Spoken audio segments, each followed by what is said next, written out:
I was sitting in the parking lot of my brother's law firm, checking my lipstick in the rearview mirror when my phone lit up on the passenger seat. I had been running 3 minutes late, which for me was practically early. I had pressed my blazer that morning. I had even eaten breakfast, which I almost never do when I'm anxious. I told myself the tight feeling in my chest was just the usual grief, the low hum that had followed me everywhere since my father's funeral 6 weeks ago. I reached for my bag. The phone buzzed again. It was a text from Jim Calloway, my father's CPA, and the man who had been handling the estate paperwork since the day we buried him. 4 words, all caps. Do not go in. I stared at the screen. Then a second message came through before I could even process the first. Call me right now. Do not sign anything. Do not tell Daniel I texted you. Please. The please was what got me. Jim Calloway did not say please.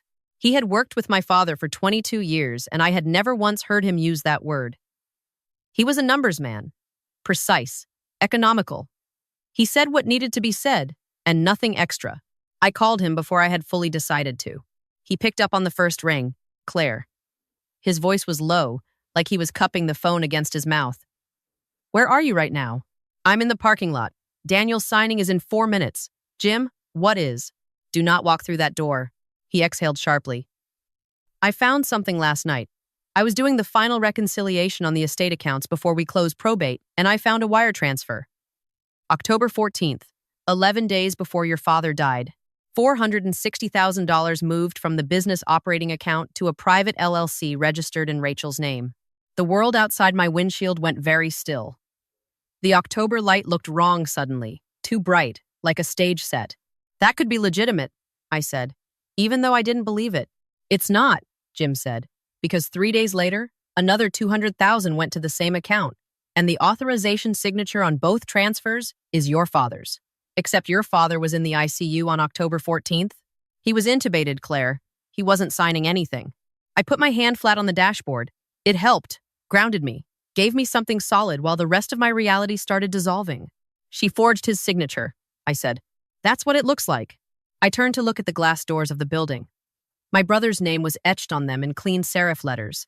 Daniel Hartwell, attorney at law. I had been so proud when he opened this office. I had brought him a plant, a ficus. It was probably still in the corner. Jim, I said, what exactly am I supposed to be signing today? He was quiet for a moment that lasted too long. That's the other thing, he said. 20 minutes later, I was sitting in a coffee shop 2 blocks away, my untouched latte going cold in front of me, while Jim walked me through what he had found. He sent documents to my email as we talked.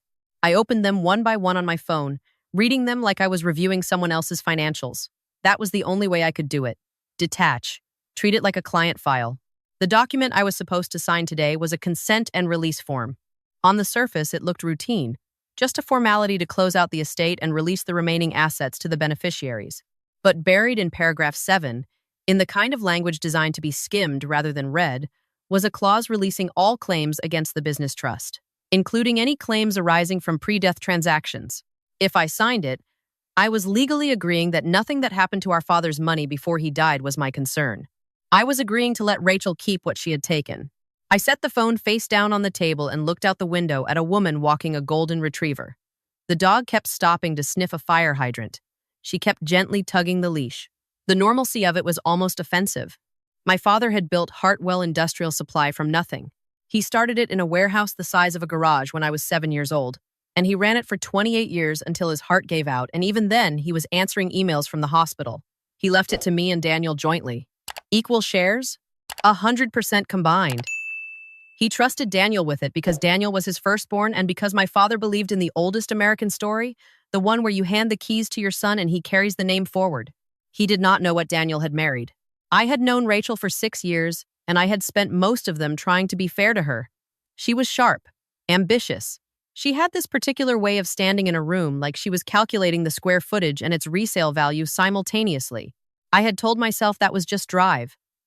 I had told myself I was being unkind because I missed the version of my brother that existed before her, the one who used to call me on Sunday mornings just to talk. I thought about the last 3 months. The way Daniel had started forwarding me documents late at night with notes saying, sign and return when you get a chance. Casual, like they were permission slips. The way Rachel had started calling my mother more, bringing her dinners, offering to drive her to appointments. I had thought Rachel was finally softening. I had been grateful for it. I pulled up the estate inventory Jim had sent me and looked at the current valuation of Hartwell Industrial. $8.2 million. I closed the email. The golden retriever had finally been coaxed away from the hydrant. The woman looked relieved. Okay, I thought. Okay. I did not go back to sign that day. I texted Daniel and told him I was not feeling well, which was technically true. He responded with a string of very concerned messages that I did not believe for a second. Rachel did not text me at all, which told me more than Daniel's messages did. I drove home and sat at my kitchen table with my laptop and a yellow legal pad, and I started building a timeline. This was what I did, not for my family, but as a job. I was a forensic auditor for a regional firm. I spent my days untangling other people's financial messes, finding the moments where the numbers stopped telling the truth.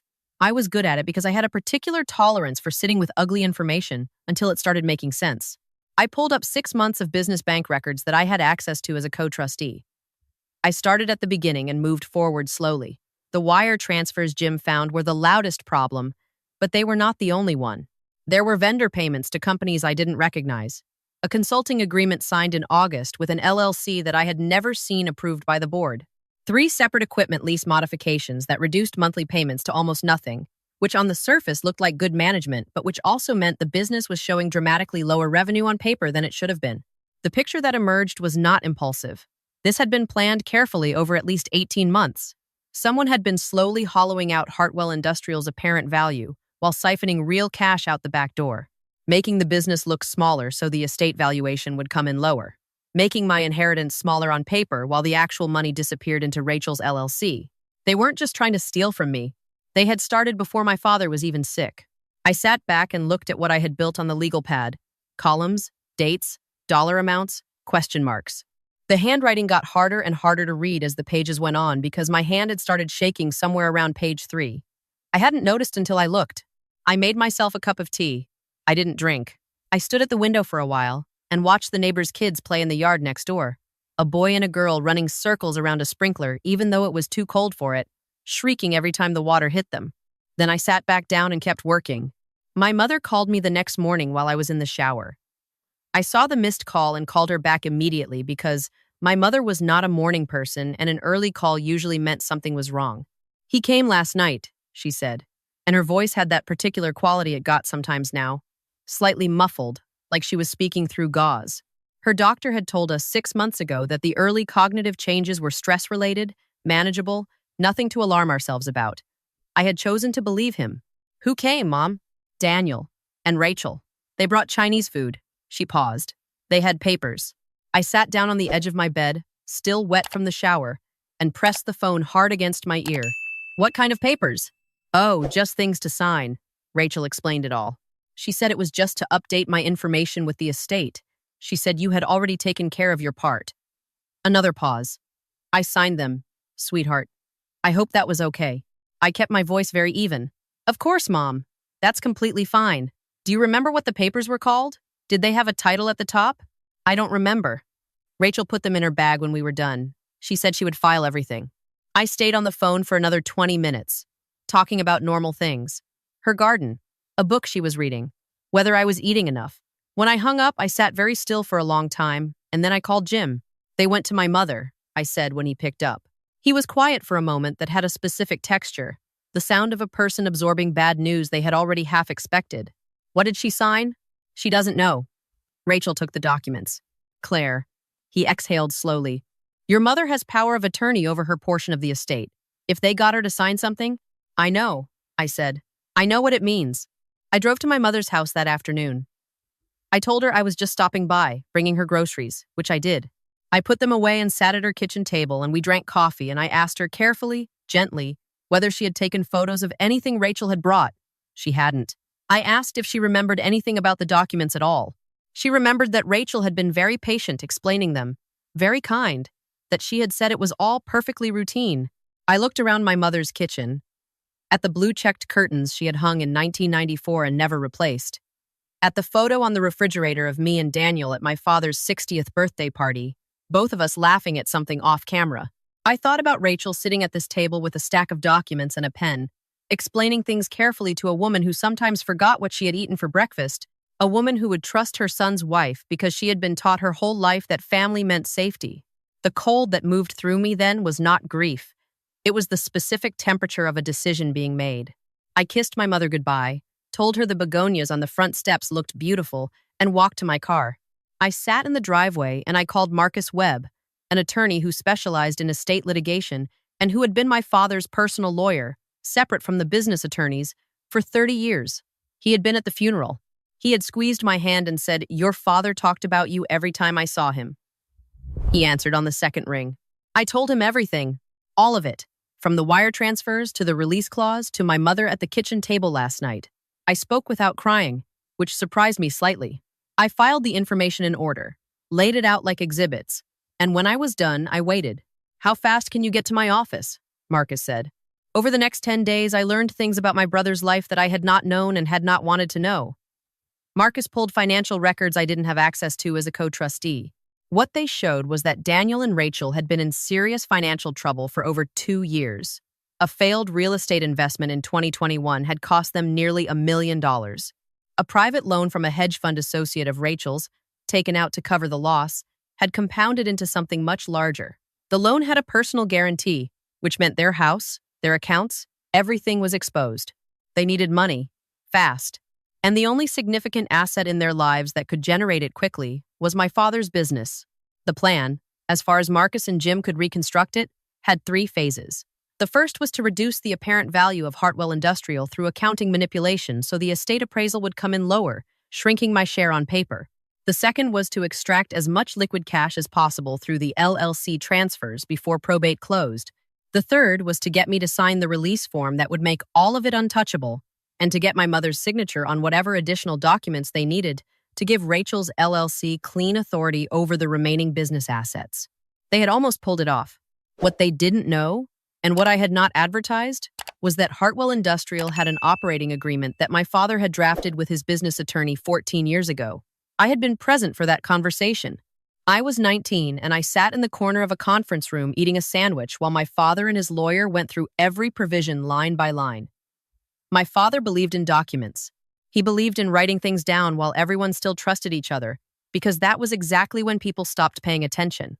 The operating agreement contained a provision requiring unanimous consent of all trustees before any transfer of business assets above $50,000. Not just consent, notarized, witnessed, on record. Every single transfer Rachel had made violated that provision. Every one of them, which meant every one of them was void. I did not call Daniel. I did not confront Rachel. I went to work every morning and came home every evening, and I kept building my case file. I gave Marcus everything. Jim gave Marcus everything. Marcus filed a motion to stay probate pending investigation of potential elder financial abuse and estate fraud. On a Tuesday morning, Daniel texted me asking why the estate had been frozen. I did not respond. He called. I let it go to voicemail. His voice on the message was confused, then concerned, then, at the very end, briefly something else. Something harder and more frightened. Rachel did not call. 3 days later, I was at my kitchen table going through the last round of documents Marcus had requested when there was a knock at my door. Not the clean knock of someone expected. Frantic. Off rhythm. I checked the Ring camera on my phone before I opened it. Tyler was standing on my porch in a hoodie that wasn't warm enough for the weather. His backpack over one shoulder, his hair damp like he had walked from the bus stop in the light rain that had been falling all afternoon.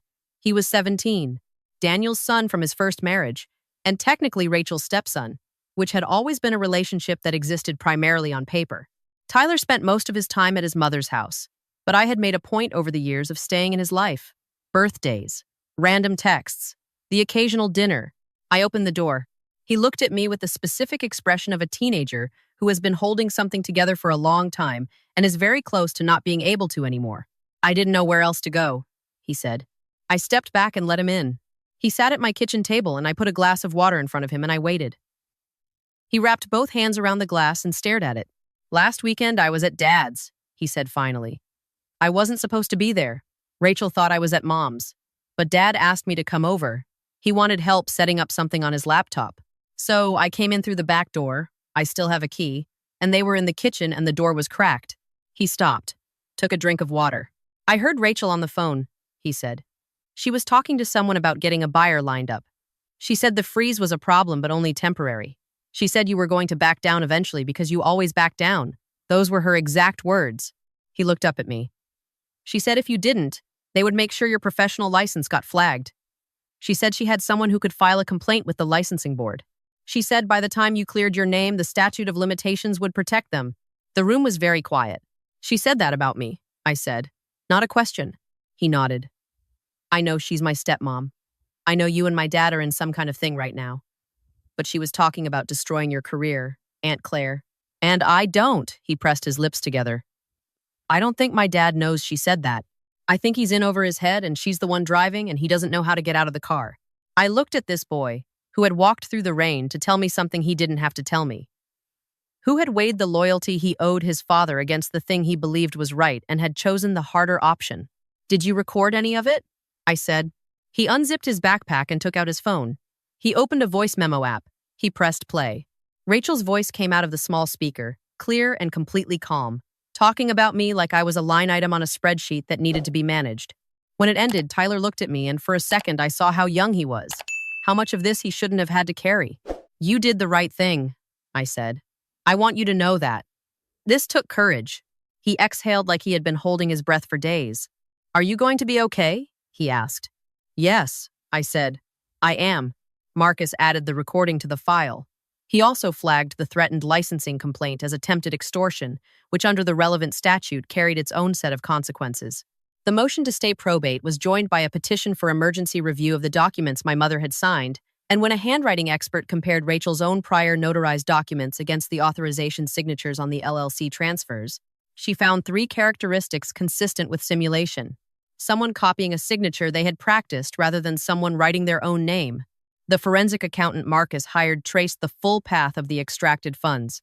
$660,000 from the business accounts, $80,000 from a joint account my mother shared with the estate, all of it flowing through Rachel's LLC and out the other side to service the hedge fund debt. Meanwhile, the operating agreement did exactly what my father had intended it to do 28 years ago when he had sat in a conference room, being thorough about things while his teenage daughter ate a sandwich in the corner. It invalidated every transaction, every transfer, every vendor contract Rachel had signed without consent.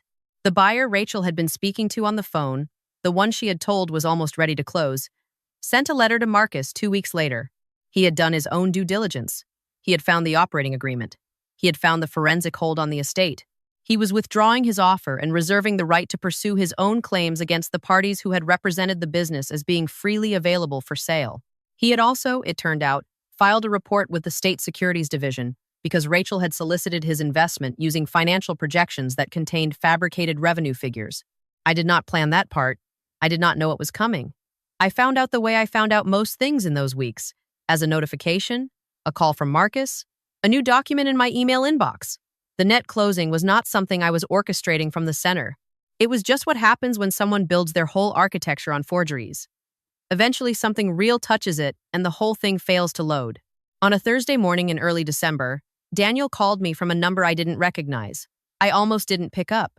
I answered because it occurred to me that there were versions of my brother underneath Rachel's version, and I did not know yet which one was going to be on the line. His voice sounded like a man who had not slept in several days. She's gone, he said. Gone where? I don't know. She took a bag. She didn't tell me. His voice cracked on the last word, a clean, sudden break.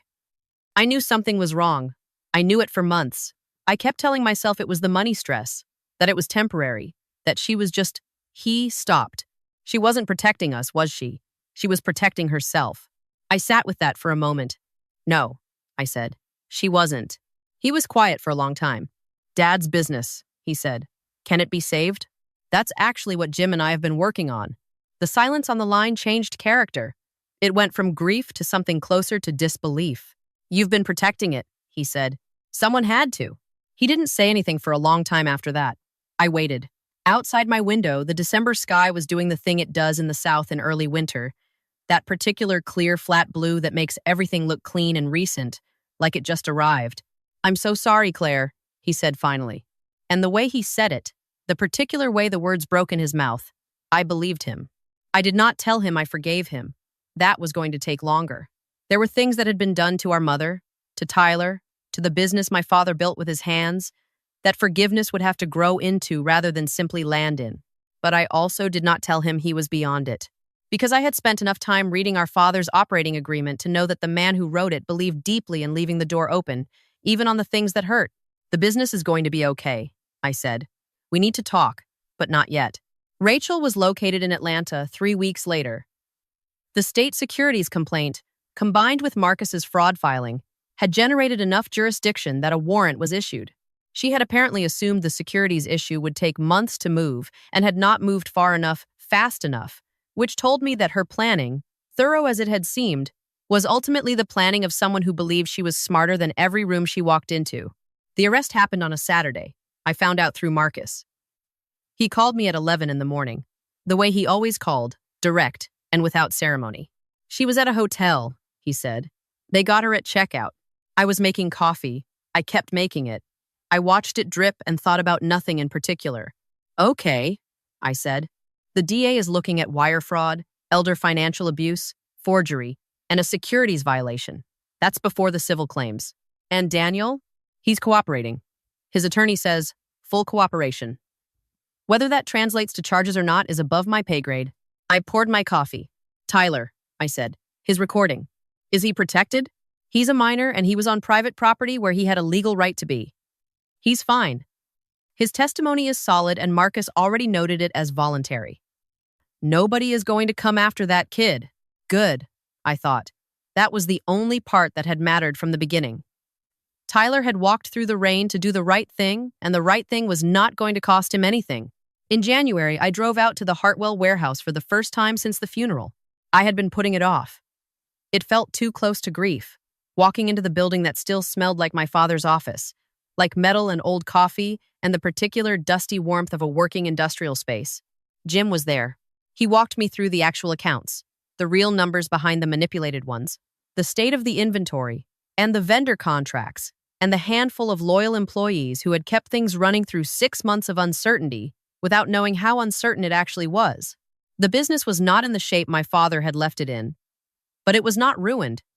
The operating agreement had protected the core of it, the way he had intended. The real estate assets were intact. The client relationships, the ones that actually mattered, were intact. I stood in the middle of the warehouse floor and looked up at the lights and thought about my father answering emails from the ICU. I thought about him sitting in a conference room in 2009, being careful about paperwork while everyone still trusted each other. He had known, I thought, not about Rachel specifically, not about what was coming, but he had known that trust was not the same as safety, and that the most loving thing he could do for the people he was going to leave behind was to build them something that could hold even when the trust was gone. I looked at the building that had his name on the side of it. Okay, I said to nobody in particular. Let's figure out what we're doing with this. Tyler came to dinner at my place a few weeks later. He had gotten a little taller since December, or maybe it was just that he was standing differently. He helped me cook, which mostly meant he stood at the counter eating cheese and asking questions about what I was doing and why. Are you going to keep the business? He asked. I think so. I'm still working out what that looks like. Would you need someone who's good with spreadsheets? He said it casually, examining a piece of cheddar. Are you good with spreadsheets? I mean, I'm 17. I could be good with spreadsheets if it was relevant to my future. I laughed. It was the first real laugh I had had in a long time, the kind that comes from somewhere unexpected and surprises you with how good it feels. Finish high school first, I said, and then we'll talk. He nodded seriously, like this was a genuine business negotiation, and stole another piece of cheese. Later, we ate at the kitchen table, and I watched him talk about his life, school, his friends, a band he had started trying to get into, and I thought about my father's operating agreement, about provisions written in advance for situations you hope will never happen, about the clause that said unanimous, that said no, one person gets to decide alone. My father had not known Rachel was coming. He had just known that the future was uncertain and that the people he loved would need something to hold on to, and so he had made them something solid and written it down. I thought about that, about what it means to protect something before you know it needs protecting, about what you build quietly, while everyone is still trusting each other. That turns out to be the whole difference. The food got cold because we kept talking. Neither of us seemed to mind.